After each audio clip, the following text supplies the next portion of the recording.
Bonjour Adrien Quatennens. Bonjour. C'est fait, nous sommes à un peu moins d'un an et demi de l'élection présidentielle et votre candidat, Jean-Luc Mélenchon, s'est jeté dans le bain hier soir sur TF1. Oui, je suis prêt et je propose ma candidature. Mais, il y a un mais. Je demande une investiture populaire. Par conséquent, je serai candidat définitivement si et seulement si j'ai recueilli 150 000 signatures de parrainage. À ce moment-là, je me sentirai investi par le peuple. Pourquoi partir si tôt et en pleine crise sanitaire ? Alors pourquoi partir si tôt ? D'abord, c'est un événement politique. Pourquoi partir si tôt ? Parce que, nous l'avons dit depuis longtemps, nous avons besoin, compte tenu de ce que nous envisageons de faire, c'est-à-dire bâtir une majorité d'adhésion sur des mots d'ordre positifs, aller à la rencontre des personnes qui sont les plus éloignées de la politique, les abstentionnistes. Nous avons besoin, compte tenu du plan de marche que nous envisageons, d'une campagne de temps long. 18 mois, c'est vrai que c'est tôt, mais ça ne sera pas de trop pour faire tout ce que nous envisageons de faire, je vous le dis. Alors après, la question qui est posée, c'est de savoir si c'est le bon moment. Oui. Eh bien moi, je vais vous le dire, je pense que oui. Pour une raison, c'est qu'on le voit bien, la France est plongée dans un tunnel dont elle ne semble pas voir le bout. Il y a la crise sanitaire, l'angoisse du virus, l'impression qu'au sommet, c'est la pagaille, que plus personne ne contrôle la situation. Et la présidentielle, c'est pas la préoccupation des Français aujourd'hui. Et puis la situation sociale qui en résulte, avec la pauvreté qui s'étend, les faillites, etc. Donc on a le sentiment que la France est durablement enfermée dans un tunnel dont on ne voit pas le bout. Eh bien, je crois précisément, au-delà du fait que c'est le respect du calendrier que nous avions annoncé, que justement c'est le moment. Ça ne veut pas dire que nous nions la gravité de la situation, je vais même vous dire au contraire. C'est la preuve qu'on peut formuler une alternative, des perspectives. Voilà ce que nous entendons faire. Et en cela, je crois que c'était le moment. Enfin, la France et les Français ne peuvent pas vivre durablement au seul rythme des confinements et des déconfinements et puis des attentats épisodiques. Il faut tracer un chemin, offrir des perspectives en positif. C'est d'ailleurs pour ça que nous avons lancé cette plateforme qui s'appelle Nous sommes pour. Il y a un certain nombre de mots d'ordre. C'est pour montrer que ce que nous voulons faire, c'est ne pas rester simplement enfermé dans la logique de contestation contre Macron, contre Le Pen. Un peu plébiscitaire à cette plateforme, réclamer 150 000 signatures de citoyens quand on a fait 7 millions de voix et qu'on a sur Twitter 2 millions, je crois, de followers comme Jean-Luc Mélenchon. Le résultat est plié d'avance. Ça sert à quoi, franchement ? Alors d'abord, vous dites plié d'avance. Franchement, vous avez un doute sur le fait qu'il va avoir 150 000 signatures ? A priori, c'est plutôt bien engagé. À l'heure où je vous parle, on est à plus de 46 000. On approche donc tranquillement des 50 000. Et j'invite celles et ceux qui nous écoutent ce matin à signer sur noussommepour.fr. Mais je vous réponds, 150 000, c'est pas au doigt mouillé que nous l'avons fait. D'abord, à tous ceux qui critiquent 150 000 en disant que ça serait pas assez, qu'ils le fassent, on les regarde, et puis quand ils obtiendront le résultat, c'était on la verra. commission Jospin qui avait pris ce chiffre-là. Pourquoi nous avons fait cela ? Cette proposition fait écho à une proposition de loi que Jean-Luc Mélenchon et les députés insoumis ont déposée à l'Assemblée nationale il y a quelques jours, qui propose une nouvelle voie pour obtenir l'investiture. Alors, il n'est pas sûr que cette proposition de loi aboutisse, mais c'est une proposition que nous faisons. Aujourd'hui, vous le savez, pour être candidat à la présidentielle, il faut recueillir les parrainages de 500 élus, 500 maires. Et on ne voit pas bien pourquoi ce serait uniquement les élus qui pourraient avoir cette possibilité. Donc, on propose une seconde voie. Ça ne supprime pas les 500 maires, mais on pourrait choisir d'en passer par 150 000 parrainages citoyens. Voilà pourquoi ce chiffre de 150 000. Pardon, monsieur Quatennens, mais vous partez sur 150 000 signatures sur Internet. Alors moi, j'ai fait le test. Je suis allée hier sur le site noussommepour.fr. Hier, à 23h, donc avant que je me couche, il y avait 41 620 signatures. Vous êtes couché tard, alors. Eh oui, je me suis couché tard. Et donc 41 620 à 23h hier. À ce matin, à 6h... Non, pardon... Je reprends. Il y en avait donc autour de 26 000 hier à 23h. 26 000 hier à 23h. Ce matin à 6h, on était à 40 000. À 7h, à 41 620. Et juste avant l'interview, là, donc on était à 46 346. Tout ça dans la nuit. Vous voulez dire que c'est bien, en fait. Non, c'est très bien. Ce que je dis, c'est qu'il suffit juste de mettre une adresse mail et ça y est, on signe. Ça veut dire qu'on n'est pas forcé d'être français. Ça peut être partout dans le monde. C'est pour ça que je vous dis. C'est pour ça que se faire dans la nuit. C'est pour ça que je vous dis, Sadia Bracliac, que c'est pour faire écho à cette proposition de loi. Mais je vous le dis, si la proposition de loi passait, il faudra à ce moment-là recueillir 150 000 signatures de personnes inscrites sur la liste électorale. Donc le chiffre de 150 000 sur la plateforme fait écho à cette proposition de loi, dont nous souhaitons qu'elle soit traduite dans la loi, effectivement. Pour autant, oui, c'est un seuil qui paraît raisonnable. À ce moment-là, je me sentirais investi par le peuple. Ben non, c'est faux. Pourquoi c'est faux ? Mais parce qu'on ne sait pas d'où viennent ces signatures, ces adresses mail. Et qu'on peut s'inscrire 3 fois avec 3 adresses. Bon, bah écoutez, non, en l'occurrence, il faut quand même avoir une adresse mail valide, un code postal valide. Enfin, on trouvera les moyens de vous montrer ce qu'il y en est des signataires sans dévoiler leur nom, parce qu'en réalité, effectivement, tout ça permet de nous-mêmes, on voit à quel rythme ça va. Je veux dire, c'est assez impressionnant, mais non, tout ça est très clair. Alors par contre, oui, vous avez raison, ça n'est pas la loi aujourd'hui que nous proposons.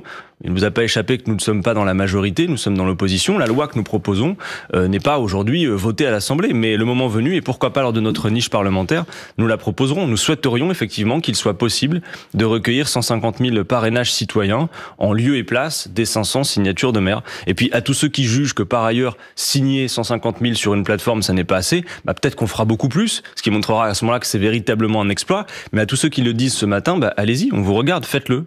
Adrien Quatennens, est-ce que le Jean-Luc Mélenchon de 2022 doit être différent du Jean-Luc Mélenchon de ses 2 précédentes candidatures en 2012 et 2017 ? Est-ce qu'il doit être, par exemple, un peu moins le bruit et la fureur et un peu plus calme pour rassurer une partie de son électorat ou aller au-delà de son électorat ? Je pense qu'il vous l'a déjà dit, ici même, sur ce plateau, un dimanche, avec votre confrère Ali Badou. La question lui avait été posée, est-ce que vous pensez qu'au vu de la nouvelle situation, la situation politique, il faut changer de ton ? Et il avait répondu très clairement, oui.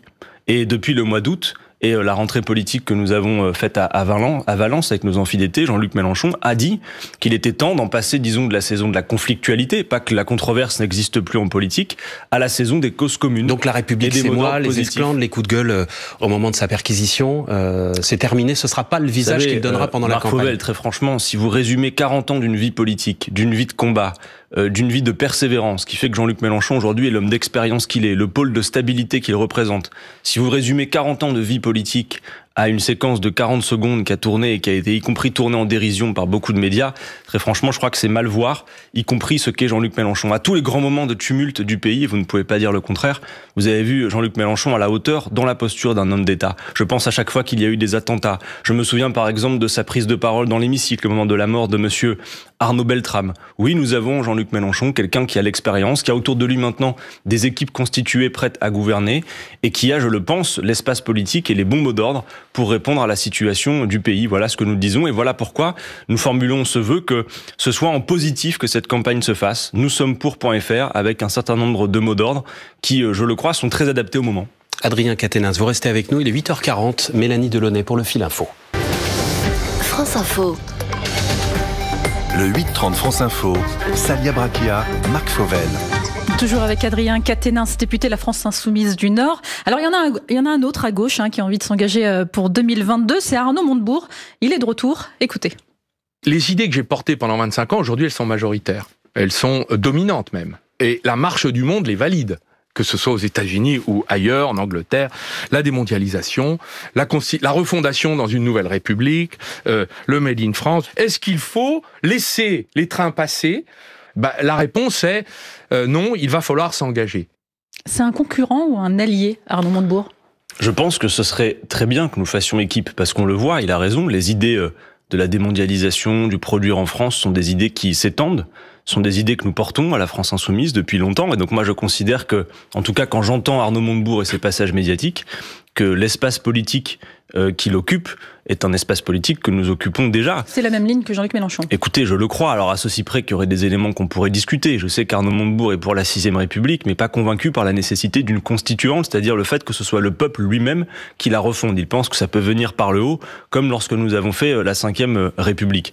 Nous aurions aussi un sujet sur la planification écologique, parce que je sais qu'il veut prendre appui sur le nucléaire. Nous nous disons qu'on doit s'en passer, pas en claquant des doigts, mais qu'on peut le planifier, l'organiser, et que ce serait effectivement la transition énergétique que nous voulons. Alors moi, je le dis, vous savez, si vraiment l'idée c'est de pas être dans quelque chose qui soit de l'ordre du témoignage, mais de gagner, et moi je pense que nous pouvons gagner en 2022, alors il y a de la place pour faire équipe. Ça veut dire que Jean-Luc Mélenchon pourrait rallier Arnaud Montebourg s'il était mieux placé dans les sondages, faire campagne derrière lui. En tout cas, ce que je vois a priori, et ce que les sondages semblent vérifier, c'est que Jean-Luc Mélenchon est le mieux placé. Il a dit qu'il se sentait une vocation de candidat commun. Je regarde un peu ce qui se passe autour et je ne vois pas de profil émerger, même celui d'Arnaud Montebourg, si intéressant soit-il, donc Jean-Luc qui soit capable de faire mieux. ira jusqu'au bout. Écoutez, je pense en tout cas que c'est bien parti, mais je dis à toutes celles et ceux qui voudraient nous donner le coup de main qu'il y aura de la place et qu'ils ne seront pas méprisés. Et donc je dis à Arnaud Montebourg, compte tenu des mots d'ordre que nous entendons mettre en circulation dans cette campagne. On parle de refondation républicaine avec la 6ème République. Nous parlons de produire en France. Nous parlons de protectionnisme solidaire. Bon, il y a effectivement beaucoup d'éléments qui sont, à mon avis, en bonne adéquation avec ce qu'il propose, même si je vous l'ai dit, il y a des points de désaccord. Mais la dispersion pourrait nous nuire. Mais le pire, ce serait surtout la confusion. C'est-à-dire que l'unité n'est pas un programme. Si on doit se retrouver pour faire équipe, il faut que ce soit à la condition de la clarté absolue. Parce que cette clarté est une nécessité face à l'abstention et pour que les gens sachent clairement où nous allons et que ça ne soit pas la tambouille politique des accords finalement autour d'un coin de table. Les Insoumis, Adrien Quatennens, critiquent la gestion de la crise actuelle, de la crise sanitaire par le gouvernement. Jean-Luc Mélenchon notamment critique un point précis, c'est que la plupart des décisions aujourd'hui se tiennent dans le cadre du Conseil de défense qui est réuni autour d'Emmanuel Macron à l'Élysée. C'est un point qui peut paraître anecdotique mais qui visiblement ne l'est pas pour vous et pour Jean-Luc Mélenchon. Pourquoi ? Écoutez, d'abord dire une chose rapidement, c'est que sur la crise sanitaire, personne ne nie la gravité de la situation. La situation est grave, on le voit bien, l'épidémie est grave, la situation à l'hôpital est grave. Et j'ai un mot ce matin pour tous les soignants qui font face à cette situation désastreuse. Mais est-ce qu'on peut s'accorder sur le fait que s'il y a reconfinement, Marc Fauvel, c'est que l'étape d'avant, le déconfinement, a été raté ?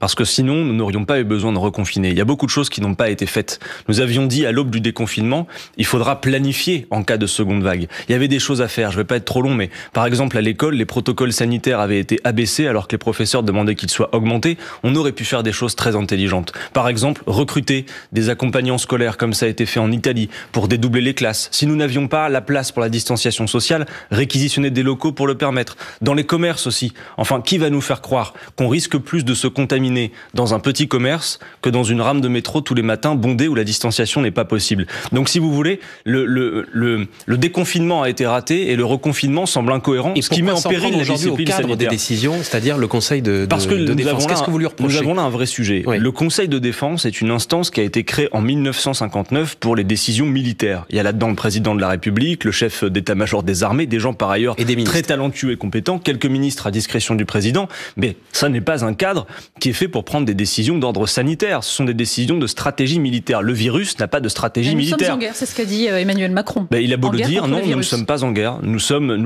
bataillons contre une épidémie sanitaire. Alors, ce qui vous gêne, c'est que ce soit secret, les délibérations. Ce qui me gêne, c'est que ce Conseil de défense, du coup, est sous la coupe du secret défense. Il n'y a donc aucun compte-rendu de ce qui s'y dit.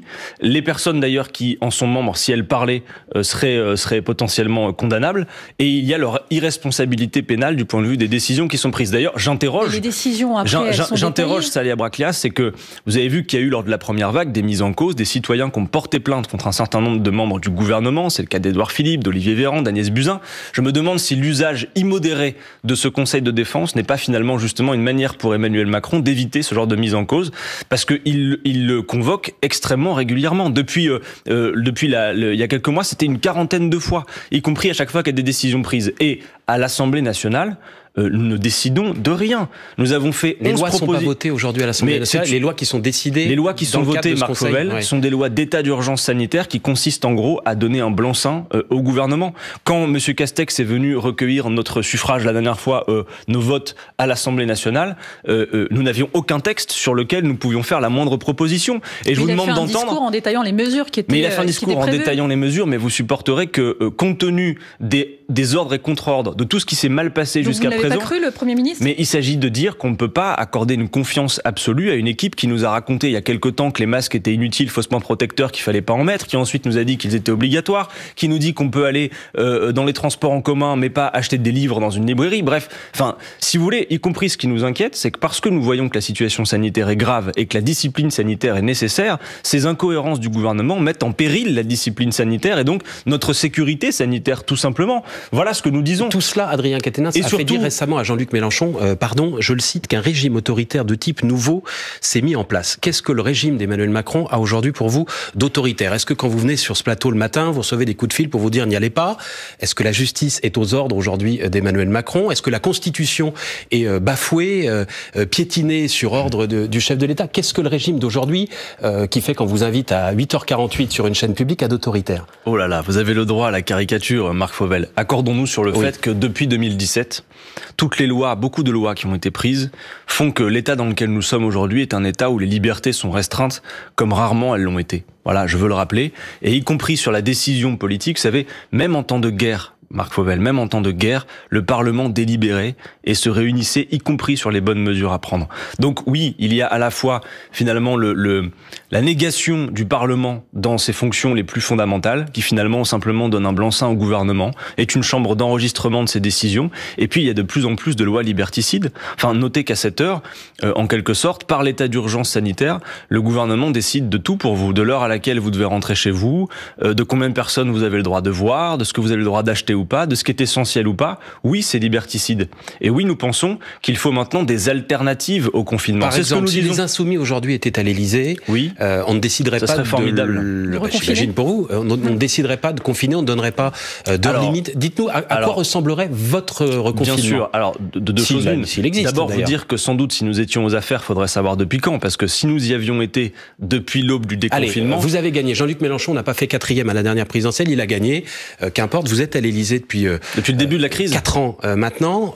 Imaginons, on reconfine en France, comme le font aujourd'hui la plupart de nos voisins. À quoi ressemble votre reconfinement? Sur la crise sanitaire. Alors, j'aurais pas le temps de tout détailler, et raison pour laquelle je vous invite, et j'invite ceux qui nous écoutent, à aller voir les 11 propositions de loi sur la crise qu'ont faites les Insoumis, les 5 plans complets, dont un plan complet de déconfinement.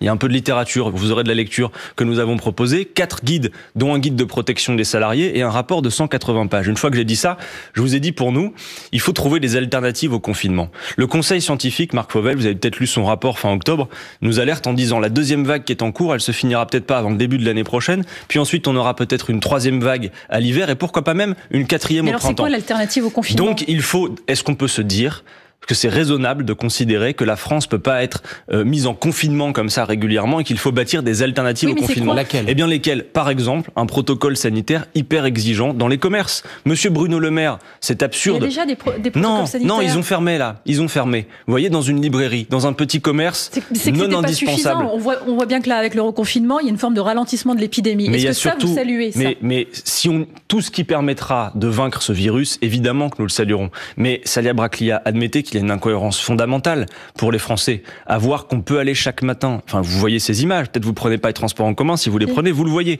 Où on s'entasse dans les transports en commun. Est-ce que vous avez le sentiment d'être plus en danger dans une petite boutique d'un village ou d'une ville où vous êtes quelques-uns que dans les transports en commun? Ce sont ces incohérences. Donc, puisqu'on dit que faut-il faire? Il faut planifier, organiser. Par exemple, nous aurions besoin d'un pôle public du médicament, de nationaliser un certain nombre d'entreprises pour qu'elles produisent ce qu'il faut. Par exemple, Luxfer pour les bouteilles d'oxygène. Je l'ai dit à l'école, on peut imaginer dédoubler les effectifs, dédoubler les classes, recruter du personnel pour cela, réquisitionner des locaux s'il le faut. Pour les petits commerces, si vraiment il y avait trop de monde, on peut imaginer un marquage au sol. Bref, dans tous les secteurs de la société, il faut planifier, organiser, avoir un temps d'avance pour que le seul horizon face à l'épidémie ne soit pas le confinement. Maintenant, je vous le dis, peut-être que parce qu'ils n'ont rien fait, parce qu'ils n'ont pas fait tout ce qu'il aurait fallu faire, à un moment donné, la situation est telle qu'à l'hôpital, ça craque. Au passage, pourquoi ça craque? Parce que l'hôpital a été aussi considérablement affaibli depuis des années. Enfin, quand même, nous avons perdu 100 000 lits ont été fermés à l'hôpital en France en 20 ans. 7 400 en 2 ans par Emmanuel Macron. Donc toutes ces décisions politiques conjuguées nous ont mis en situation de plus grande fragilité face à la crise sanitaire. Voilà d'ailleurs pourquoi je pense que non, ça n'est pas antinomique du moment ou en décalage que de faire des propositions de perspective, et y compris avec le lancement de cette campagne à ce moment précis. Vous restez avec nous, Adrien Caténas, il est 8h52, je crois qu'on a battu un record en retard du fil info. C'est difficile de vous interrompre. Hein. Mélanie Delaunay, 8h52 et on se retrouve juste après. France Info. Le 8-30 France Info, Salia Bracchia, Marc Fauvel. Adrien Caténas, vous avez fait la fête pour la victoire de Joe Biden? Non. Je suis assez satisfait que nous puissions être sans doute débarrassés des outrances de Donald Trump. Il y a un certain nombre de choses sur lesquelles je suis attentiste. J'ai vu que Joe Biden avait annoncé le retour des États-Unis d'Amérique dans le cadre des accords de Paris sur le climat. Je pense que ce serait un bon point, en effet, s'il le faisait. Ensuite, je pense que finalement, quelle que soit l'issue, et a priori donc l'élection de Joe Biden, qui est maintenant confirmée, je crois que l'important pour la France, et y compris pour la paix dans le monde, c'est d'être une puissance indépendante, une puissance médiatrice. Et pour cela, je le dis, nous pensons toujours que la France n'a plus rien à faire dans l'alliance atlantique qu'est l'OTAN. Cette alliance militaire, y compris qui pose un certain nombre de questions, parce que vous savez que c'est un moment de tension avec la Turquie qui est membre de l'OTAN. Donc on peut se poser la question de savoir ce que nous faisons encore dans cette alliance. Il se trouve qu'elle a été conçue aussi au moment de la guerre froide. Il n'aura échappé à personne que la guerre froide est terminée, et depuis un certain temps. Donc je pense que nous n'avons plus rien à faire dans ce cadre, et que pour construire la paix, qui est notre bien le plus précieux, la France, qui est regardée à travers le monde, doit être une puissance indépendante, non alignée, une puissance médiatrice. Jean-Luc Mélenchon, votre leader, a souvent dit qu'il n'y avait rien de honteux à être populiste en France, tout comme Donald Trump a revendiqué son populisme. Est-ce que pour vous, la recette est la même des deux côtés, ou est-ce qu'il y a un populisme version Mélenchon et un populisme version Trump qui différerait, et si oui, sur quel point? En fait, je pense d'abord, Marc Fauvel, pour répondre à votre question, qu'il faut qu'on s'accorde sur ce que veut dire le mot populiste. Dans la bouche des commentateurs médiatiques, souvent, le mot populiste peut être remplacé par le mot démagogie, à tort. C'est une erreur. Alors c'est quoi le populisme, Jean-Luc Mélenchon ? Le populisme, si vous regardez la racine du mot, le populisme, finalement, c'est de coller aux aspirations du peuple. Voilà, c'est ce que nous disons. Donc si le peuple, par exemple, est, comme aujourd'hui nous l'indiquent les sondages, favorables à la peine de mort, on rétablit la peine de mort. Ça veut pas dire qu'on est d'accord avec tout ce qu'il dit. Ça veut dire qu'on cherche également à convaincre, la conviction. Vous savez, nous, on n'a pas peur de certains exercices. Quand d'aucuns nous disaient, oui, s'il y a par exemple le référendum d'initiative citoyenne, toutes sortes de choses absolument ahurissantes, comme par exemple la peine de mort, reviendraient sur la table. D'abord, je ne le pense pas. Je crois pas que les premières choses que les Français auraient envie de faire, s'il y avait le référendum d'initiative citoyenne que nous proposons, ce serait de remettre la peine de mort. Je crois qu'il y a beaucoup d'autres considérations sociales, de partage des richesses, de démocratie. Mais quand bien même cette idée viendrait, mais nous serions prêts au débat. Il faut convaincre par l'argumentaire. Voilà ce qu'il faut faire. Et donc le populisme. Le peuple a toujours raison. Écoutez, en tout cas, qu'il ait raison ou pas, il est le seul souverain. Oui. Ça, il faut se le dire. Raison, on peut l'interroger directement sur tout. Mais disons-nous une chose. On est en République, le peuple est seul souverain, vous en convenez, et c'est un mode de délibération. Celui qui gagne n'a pas raison contre celui qui perd, qui a tort. C'est un mode de prise de décision. Moi d'ailleurs, quand Emmanuel Macron gagne la présidentielle, vous aura pas échappé que je suis pas d'accord avec ce qu'il raconte. Pour autant, je m'incline devant la décision et je continue mon travail d'opposition et d'argumentation pour convaincre. Voilà. L'élection, c'est pas 51 à raison contre 49 qui a tort. C'est un mode de délibération, en quelque sorte. Un mode de prise de décision. Un mot rapide sur les régionales qui devraient se tenir en mars 2021 vu la situation sanitaire. Est-ce qu'il faut les reporter ? Je pense que maintenant c'est convenu que pour le mois de mars, ça risque d'être très compliqué. J'ai eu l'occasion de m'entretenir avec le président Jean-Louis Debré la semaine dernière, puisqu'il, à la demande du gouvernement, est chargé d'une mission sur ce sujet. Et je crois d'ailleurs que dans tous les partis politiques, on s'accorde sur le fait que si l'élection avait lieu au mois de mars, ça voudrait dire qu'à l'heure où l'on se parle, on serait déjà en campagne. Et tout le monde voit que ce n'est pas possible. À la France Insoumise, notre position est claire, elle n'est pas calendaire. C'est de dire simplement, pour nous, une élection, c'est pas juste une formalité administrative le jour du vote. Ça doit être précédé d'une campagne populaire où il y a de la controverse, du débat, de la confrontation. Écoutez, il semblerait que Jean-Louis Debré, qui va rendre son rapport prochainement, propose au gouvernement de s'orienter vers un report au mois de juin.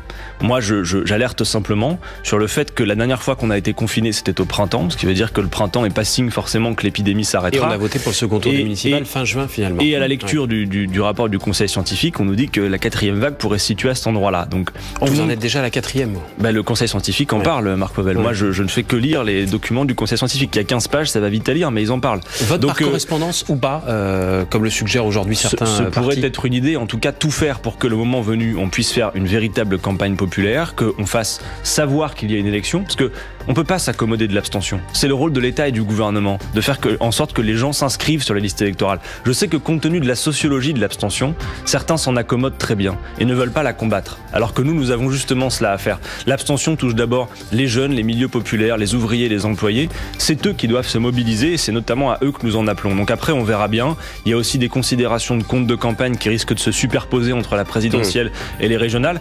Bref, il est temps maintenant d'avoir sans doute un débat parlementaire sur le sujet parce que s'il y a report des élections, il faudra une nouvelle loi. Merci à vous, Adrien Quatennens. Très bonne journée. Merci de m'avoir invité. N'oubliez pas, nous sommes pour.fr. Merci à vous.